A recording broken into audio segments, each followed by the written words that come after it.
Kenapa kita filler? Yang ni saya nak jawab lah.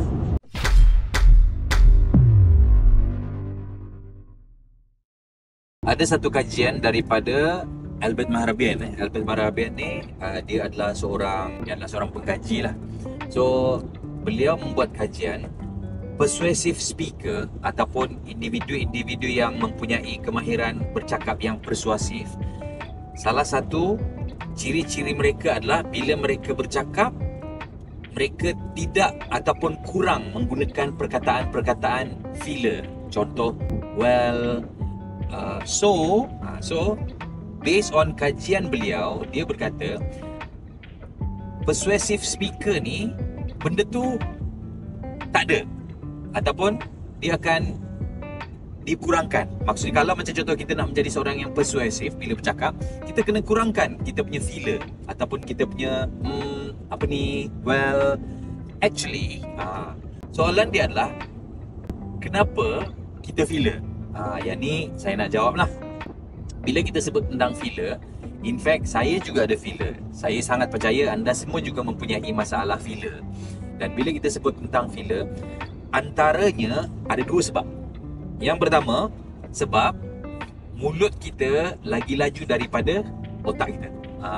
Jadi bila kita bercakap tu terlampau laju, so masa kita nak memikir tu, kita isikan ruangan-ruangan itu dengan ayat-ayat filler. Itu yang pertama.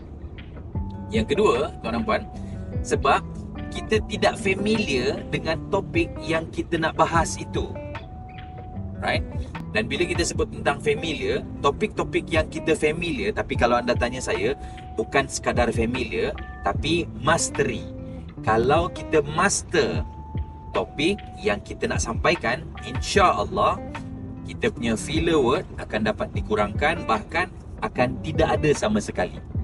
Jadi apa yang saya nak kongsikan dekat sini adalah bila kita bercakap, kalau kita nak reduce the filler, kita kena pilih topik-topik yang kita mastery. Itu yang pertama. Dan cara nak handle kita punya filler yang kedua adalah bila kita bercakap, kita kena reduce kita punya speed of voice. Bila kita bercakap, jangan terlampau laju, kita reducekan. Dan yang lebih bagus, bila kita bercakap, kita pause. Sebab apa?